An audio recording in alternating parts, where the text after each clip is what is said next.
Hello friends, स्वागत है आप सभी का मेरे YouTube channel SB coaching classes पर। और जैसा कि मैंने आपसे अपने पिछले वीडियो में आपसे डिस्कशन कर लिया था साबुन और साबुनीकरण के विषय में, यानी वहां पर मैंने आपको साबुन, साबुनीकरण, साबुन के प्रकार, है ना, उन सभी बातों का डिस्कशन कर लिया था। अगर आपने पिछले वीडियो को नहीं देखा है तो उसको देख लीजिएगा। ठीक, उसके जस्ट बाद अगला टॉपिक मैंने आपको बताया भी था कि इसके बाद जो हमारा टॉपिक रहेगा वो क्लीनिंग एक्शन ऑफ सोप रहेगा, है ना, या फॉर्मेशन ऑफ मिसल स्ट्रक्चर, मिसल संरचना का निर्माण, या क्लीनिंग एक्शन ऑफ सोप, साबुन की स्वच्छीकारक क्रिया, हिंदी में कहते हैं इसको, है ना, इंग्लिश में कहते हैं क्लीनिंग एक्शन ऑफ सोप। ठीक, तो ये हो जाएगा। अब इसमें होता क्या है देखिए, है ना, क्लीनिंग, भाई साबुन जो है वो कपड़ों को किस प्रकार से साफ करता है, इसी प्रक्रिया के बारे में पढ़ना होता है। अब साबुन कपड़ों को किस प्रकार से साफ करेगा, है ना, इसके लिए कई लंबी चौड़ी तरह से प्रोसेस होती है, विधि होती है। सबसे पहले आपको साबुन में कौन कौन से भाग होते हैं, है ना, ये पता होना चाहिए, क्योंकि जब भाग पता हो जाएंगे तभी आपको पता चलेगा कि ये साबुन कैसे काम करता है कपड़े के दाग के ऊपर, धब्बे के ऊपर या मैल के ऊपर। ठीक, तो देखिएगा सीधे। तो यहाँ पर सामान्य सूत्र जो साबुन का होता है वो क्या होता है आपका, RCOONA, है ना, ये आपका होता है RCOONA, ये फार्मूला है आपके साबुन का। ठीक, अब आर का मतलब क्या है, आर यहाँ पर एल्किल समूह है ना, आर क्या है, आर है एल्किल समूह। एल्किल समूह का मतलब है कार्बन की श्रृंखला। और कितने कार्बन की श्रृंखला, तो मैंने पहले भी बताया था, कम से कम 15 कार्बन, है ना, कम से कम 15, 15 से कम नहीं होने चाहिए। ठीक, 15 से ऊपर हो सकते हैं लेकिन नीचे नहीं होना चाहिए। ठीक, तो यहाँ पर इसको हम क्या बना देंगे, 15 कार्बन की चेन, बाकी COO और Na लिखा हुआ है। जैसे देखिएगा एग्जाम्पल में मैं आपको बता देता हूं, जैसे C17H35COONA ये है। देखिए अब इसमें हाइड्रोकार्बन श्रृंखला कौन सी, ये देखिए C17H35, इसको कहते हैं हाइड्रोकार्बन श्रृंखला। इसको कैसे प्रदर्शित करेंगे, तो यहाँ ध्यान से देखिएगा, है ना, अब इतनी बड़ी श्रृंखला है, इसको प्रदर्शित करते हैं इस तरीके से, है ना, यानी ये आपकी क्या है, हाइड्रोकार्बन श्रृंखला है।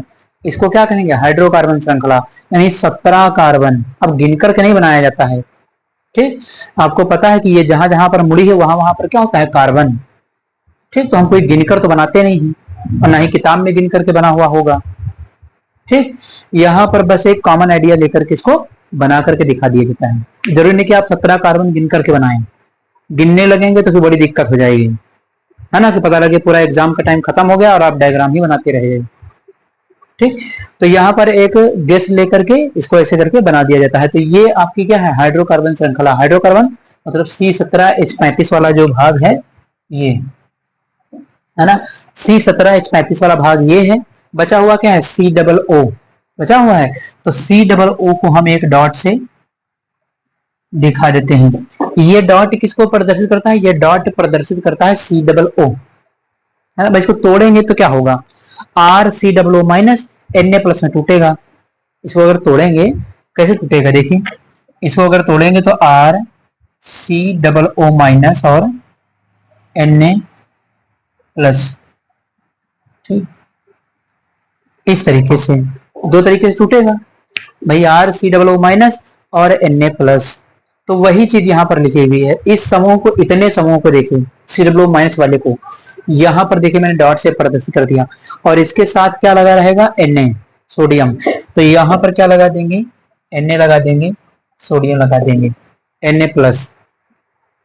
ठीक, अब उसमें क्या होगा, अब इसमें होगा ये कि ये जो आपकी हाइड्रोकार्बन श्रृंखला है ना, ये हाइड्रोकार्बन श्रृंखला आपकी मैल स्नेही होती है, यानी ये मैल की तरफ आकर्षित होगी। तो मैल को कहीं कहीं अलग अलग किताबों में अलग अलग चीजें, कहीं तेल लिखा होगा, कहीं वसा की बूंद लिखी होगी, कहीं तेल की बूंद लिखी होगी, कहीं सीधे सीधे लिखा होगा मैल, मैल की बूंद, कहीं कहीं लिखा होगा कीचड़। ठीक, तो चाहे तेल लिखा हो, चाहे वसा लिखा हो, चाहे मैल लिखा हो, चाहे कीचड़ लिखा हो, साफ तो गंदगी ही करेगा ना साबुन। ठीक, तो यहाँ पर ये क्या हो जाएगा, आपकी हाइड्रोकार्बन श्रृंखला हो जाएगी, और ये मैल स्नेही या तेल स्नेही या वसा स्नेही होती है। ठीक, ये चेन आपकी हाइड्रोकार्बन श्रृंखला। उसके बाद इधर का जो भाग ये है, ये भाग आपका जल स्नेही होता है, यानी ये जल की तरफ आकर्षित होगा, पानी की तरफ आकर्षित होगा। ठीक, तो साबुन को जब हम पानी के अंदर डिजॉल्व करते हैं तो ऐसी ही संरचना बन जाती है। ठीक, अब साबुन के बहुत सारे अणु होंगे, है ना, जब बहुत सारे अणु होंगे तो ऐसी बहुत सारी संरचनाएं बनेंगी उसके अंदर। ठीक, और ये वाली संरचना जाकर के मैल को पकड़ लेगी, मैल की तरफ आकर्षित हो जाएगी। ठीक, और ये वाली संरचना आपकी पानी की ओर आकर्षित हो जाएगी। ठीक, और जैसे ही आप साबुन को धीरे धीरे हल्का हल्का रगड़ेंगे कपड़े पर, वैसे वैसे वो क्या करेगा, ये आपकी जो हाइड्रोकार्बन श्रृंखला है धीरे धीरे उस मैल को खींचना चालू करेगी। और ये आप रफ करेंगे, रगड़ेंगे उसको, तो ये धीरे धीरे क्या करेगा, उस मैल को खींचने का काम करेगा। और आप रगड़ते जाएंगे, वो मैल खींचती जाएगी, खींचती जाएगी। ठीक, एक समय ऐसा आएगा जब पूरी तरीके से उस मैल को खींच लेगी और कपड़ा वहां पर आपको साफ नजर आने लगेगा। ठीक, तो वहां पर ये प्रक्रिया कंप्लीट हो जाएगी। ठीक, तो ये जनरल बात हो जाती है, ये मैंने आपको केवल एक ओरली समझा दिया है ऐसे। ठीक, अब प्रोसेस में होता कैसे है, तो यहाँ पर डायग्राम देखते हैं और उसके बाद आपको बताते हैं। तो देखिएगा सबसे पहले, है ना, तो यहाँ पर जो डायग्राम एक आपके सामने बना हुआ है, इसमें बीच में देखिए सेंटर में, है ना, यहाँ पर क्या लिखा है, तेल या वसा की बूंद, या कहीं कहीं लिखा होगा मैल की बूंद, है, चाहे मैल लिखा हो, चाहे तेल या वसा लिखा हो, चाहे कीचड़ लिखा हो, है ना, चाहे चाला लिखा हो, तो इनमें से कुछ भी हो। ठीक, भाई तेल या गंदगी को ही तो साबुन साफ करेगा, तो ये आपकी क्या है, तेल की बूंद या वसा की बूंद हो जाएगी। यहाँ पर देखिए बीच में है, इस जगह पर देखिए ये, है ना, ये आपकी तेल या वसा की बूंद है। जैसे ही आपने साबुन को, है ना, पानी में डिजॉल्व किया और उस कपड़े पर लगाया, वैसे क्या होगा, तो यहाँ पर तुरंत साबुन में दो भाग होते, मैंने अभी आपको बताया। एक आपका ये वाला भाग जो होता है वो मैल स्नेही होता है ना, ये भाग मैल स्नेही, और ये वाला भाग आपका जल स्नेही। ठीक, तो इधर का भाग जाएगा मैल की तरफ जाकर के जुड़ जाएगा, तो इधर वाला देखिए भाग कहाँ गया, जाकर के सभी में, देखिए साबुन के बहुत सारे अणु हैं, तो जितने भी अणु होंगे सब में क्या होगा, जो मैल वाला भाग है वो मैल की ओर चला जाएगा, जो पानी वाला भाग है वो पानी की ओर चला जाएगा। ठीक है, देखिए सभी में मैल वाला भाग कहाँ गया, मैल की साइड में आ गया। पानी में जो घुलेगा डिजॉल्व होगा, पानी की ओर आकर्षित होने वाला भाग पानी की ओर हो जाएगा। ये देखिए लिखा हुआ है, तो देखिए यहाँ पर लिखा है, ये देखिए इस भाग को क्या कहेंगे, जल स्नेही। देखिए लिखा है जल स्नेही सिरा, यानी ये साबुन का जल स्नेही सिरा है, जल की ओर आकर्षित होगा। ठीक, इसको हम क्या कर सकते हैं, अब जो जल स्नेही है वो मैल का विरोधी होगा, जो जल स्नेही है वो मैल का विरोधी हो जाएगा।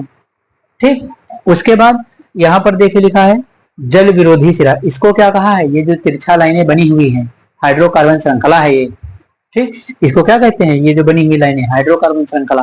तो ये जो हाइड्रोकार्बन श्रृंखला, उसमें देखिए क्या लिखा हुआ है, लिखा है जल विरोधी सिरा, या इसको क्या कहते हैं, मैल स्नेही। जो जल विरोधी है वो मैल का क्या हो जाएगा, स्नेही हो जाएगा।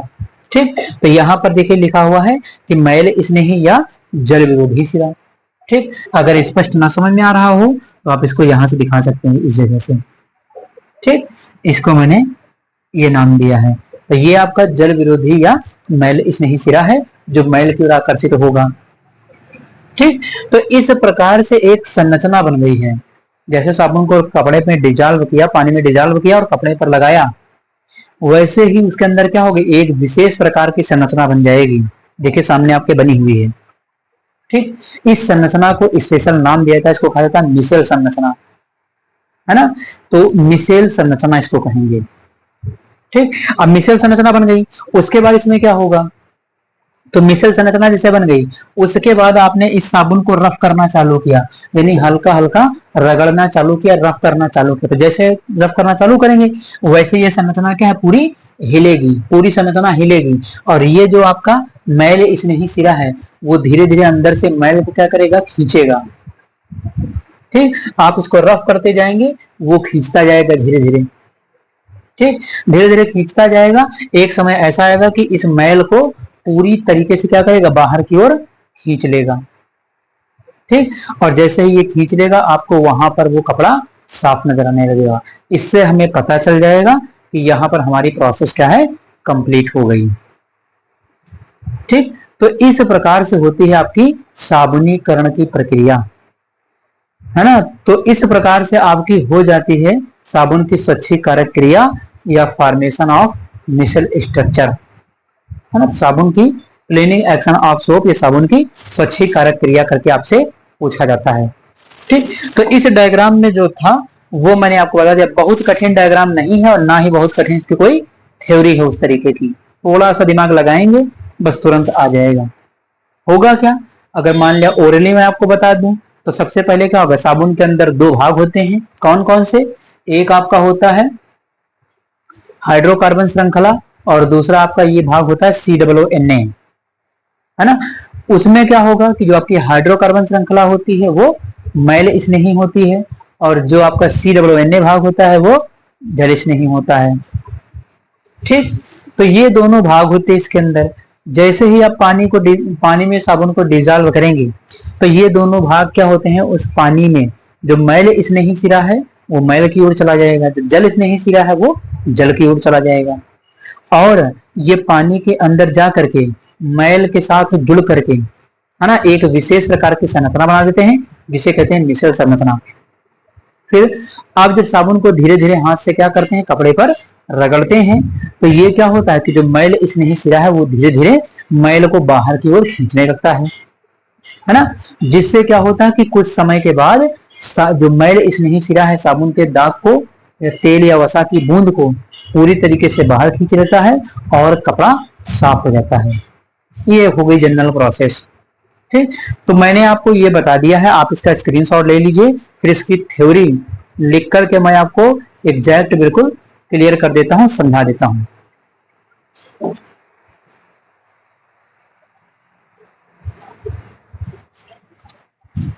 तो चलिए, जो मैंने आपसे कहा कि डिटेल थ्योरी आपको मैं बता दूंगा वो यहाँ पर लिखी हुई है, आप इसको पढ़ करके देख सकते हैं और मैं भी इसको आपको समझा देता हूँ। ठीक, तो देखिएगा लिखा हो कि साबुन में मुख्यतः दो भाग एल्किल समूह, एक आर होता है, ये भी मैंने पीछे बताया था आपको, आर होता है लंबी हाइड्रोकार्बन श्रृंखला, है ना, तथा कार्बोक्सिलेट समूह, कार्बोक्सिलेट समूह होता है आपका COO- और इसी के साथ सोडियम लगा रहता है, तो COONA भी लिख सकते हैं, चाहे तो इसको आप ऐसे भी रिप्रेजेंट कर सकते हैं COONA, ये इसका दूसरा पार्ट हो जाता है। ठीक, तो ये समूह हो जाता है, तो चाहे इसको ऐसे लिखिए और चाहे वैसे लिख सकते। ठीक, हाँ, कार्बोक्सिलेट समूह होता है, एल्किल समूह लंबी हाइड्रोकार्बन श्रृंखला होती है। देखिए एल्किल समूह यानी आर क्या होता है, लंबी हाइड्रोकार्बन श्रृंखला, C17H35 पीछे भी बताया था सोडियम स्टेरिएट का एग्जांपल लेकर के। ठीक, तो आर क्या होता है, लंबी हाइड्रोकार्बन श्रृंखला, कम से कम 15 कार्बन, लेकिन यहाँ पर एग्जांपल क्या है 17 कार्बन वाला C17H35 COONA। ठीक, श्रृंखला होती है जो मैल स्नेही होती है, तो बताया गया कि हाइड्रोकार्बन श्रृंखला होता है एल्किल समूह और वो क्या होती है, मैल स्नेही होती है। उसके बाद जबकि COONA समूह जल स्नेही होता है, जबकि COONA समूह जो होता है वो आपका जल स्नेही होता है, ये जल की तरफ आकर्षित होगा।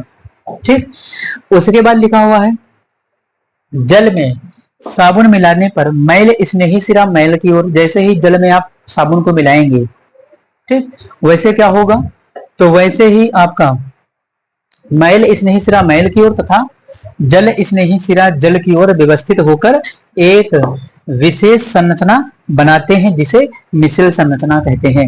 यानी जब आप साबुन को पानी में डिजॉल्व करेंगे तो मैल स्नेही सिरा मैल की ओर जाएगा, जल स्नेही सिरा जल की ओर जाएगा, जिससे एक विशेष प्रकार की जाल के जैसी संरचना बन जाती है, या केवल इतना लिख सकते हैं कि विशेष प्रकार की संरचना बन जाती है जिसे क्या कहते हैं, मिश्र संरचना। ठीक, इसको अगर देखना चाहें तो एक डायग्राम आपकी स्क्रीन पर भी बना हुआ है, ये भी आपका साबुन की स्वच्छीकारक क्रिया का उदाहरण है। तो चाहे आप डायग्राम यहाँ से बना लीजिए या मैंने जो भी आपको पीछे बनवाया था डायग्राम आप कहीं से बना सकते हैं, बस ये है कि नेमिंग उसकी सही होनी चाहिए, डायग्राम सही बना हुआ होना चाहिए। ठीक, यही दोनों चीजें देखी जाती है इसके अंदर।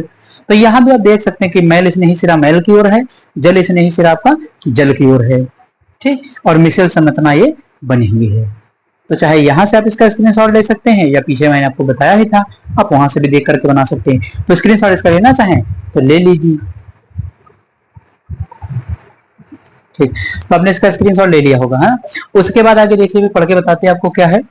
देखिए, जल में बना हुआ यह विलयन एक कोलाइडी विलयन होता है। बिल्कुल सही बात कह रहा है, साबुन का जल में विलयन, तो साबुन का जल में विलयन एक कोलाइडी विलयन होता है। कोलाइडी विलयन क्या होता है? एक विषमांगी मिश्रण होता है। ठीक, ये पूरी तरीके से मिला हुआ नहीं होता है। ठीक, उसके बाद जो तेल या वसा या मैल, तेल लिखा होगा, वसा लिखा हो या मैल लिखा हो, कोई भी एक शब्द लिख सकते हैं। तेल, वसा या मैल के कणों को अवशोषित करके उनकी पकड़ कमजोर कर देता है। तो ये क्या करता है? मैल स्नेही सिरा जो है, ये मैल वगैरह तेल या वसा की बूंद को अवशोषित कर लेगा और उनकी पकड़ जो कपड़ों पर होती है उसको क्या कर देगा? कमजोर कर देगा। यानी वो जो कपड़े पर अपनी पकड़ बनाए हुए हैं उनकी पकड़ को क्या करेगा? कमजोर कर देगा, खुद उनको अवशोषित करेगा। और क्या होगा फिर उसके साथ? कर देता है। फिर उसके बाद लिखा कि साबुन का धनायन भाग जल के पृष्ठ तनाव को कमजोर कर देता है। तो साबुन का धनायन भाग कौन सा होगा? धनायन भाग ये COONA है ना। इसमें देखिए Na पर प्लस आता है, अभी बताए थे पीछे आपको। तो सोडियम पर क्या आएगा? Plus charge. तो यही आपका जो प्लस वाला भाग है, सोडियम वाला जो भाग है, ठीक, ये क्या करेगा? ये पानी के पृष्ठ तनाव को कम करेगा। ठीक, पृष्ठ तनाव को जब कम कर देगा तो फिर क्या होगा? आगे देखिए लिखा हुआ है, जिससे साबुन का विलयन कपड़ों में फैल जाता है। तो जल का पृष्ठ तनाव कम हो जाएगा, तो जो साबुन का विलयन है वो आसानी से पूरे कपड़े के अंदर फैल जाएगा। ठीक, ये हो गया। उसके बाद लिखा हुआ है, और मैल या चिकनाई को अवशोषित कमजोर कर देता है, जिससे साबुन का विलयन कपड़ों में फैल जाता है। ये हो गया। और मैल या चिकनाई को अवशोषित करके बाहर निकाल देता है।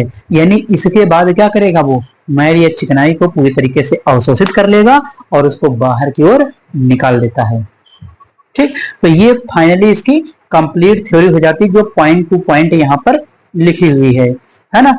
बाकी अगर कुछ चेंज भी करना चाहे तो आप इसमें कर सकते हैं, उसकी कोई दिक्कत नहीं। आप डायग्राम से समझ के अपने दिमाग से भी लिख सकते हैं, है ना। बस ये है कि थोड़ा सा राइटिंग वगैरह बना करके लिखिए, और थ्योरी तो आप डायग्राम से भी कम करके लिख सकते हैं, कोई दिक्कत नहीं। थोड़ा बहुत आप अपनी भाषा में भी लिख देंगे तब भी चलेगा। ठीक, लेकिन एग्जैक्ट की अगर बात की जाए तो एग्जैक्ट यहाँ पर लिखा हुआ है, एक दो बार इसको पढ़ लेंगे तो ये आसानी से बिल्कुल आपके समझ में आ जाएगा। ठीक, तो ये प्रक्रिया हो जाती है आपकी साबुन की स्वच्छीकारक क्रिया, यानी क्लीनिंग एक्शन ऑफ सोप या फॉर्मेशन ऑफ मिसल स्ट्रक्चर, मिसल संरचना। ठीक, तो किसी भी प्रकार से प्रश्न आपसे आता है कि साबुन की स्वच्छीकारक क्रिया का सचित्र वर्णन कीजिए, तब आपको ये डायग्राम भी बनाना होता है और इसके विषय में ये लिखना भी होता है। ठीक, तो ये हो गया आज का हमारा जो टॉपिक था, साबुन की स्वच्छीकारक क्रिया यानी क्लीनिंग एक्शन ऑफ सोप। तो उम्मीद करता हूं कि आज जो मैंने आपको पढ़ाया है वो समझ में आया हुआ होगा, है ना। अब यहाँ पर जो मैंने एग्जाम्पल भी लिया था वो आपका कौन सा साबुन था? वो भी आपका कठोर साबुन था, है ना, C17H35 COONA। ठीक, केले करके भी बना सकते हैं। ठीक, तो इसको पढ़ते रहिएगा। अगर मान लिया किसी को कोई दिक्कत होती है तो आप उसको कमेंट बॉक्स में पूछ सकते हैं। तो अगर चैनल पर नए हैं चैनल को सब्सक्राइब करें, वीडियो को लाइक करें और शेयर जरूर करते रहिए, है ना, क्योंकि बहुत परिश्रम करना पड़ता है आपके वीडियोस को तैयार करने में। ठीक, तो चलिए फिर पढ़ते रहिए, मिलते हैं अपने नेक्स्ट लेक्चर में। Thanks for watching this video.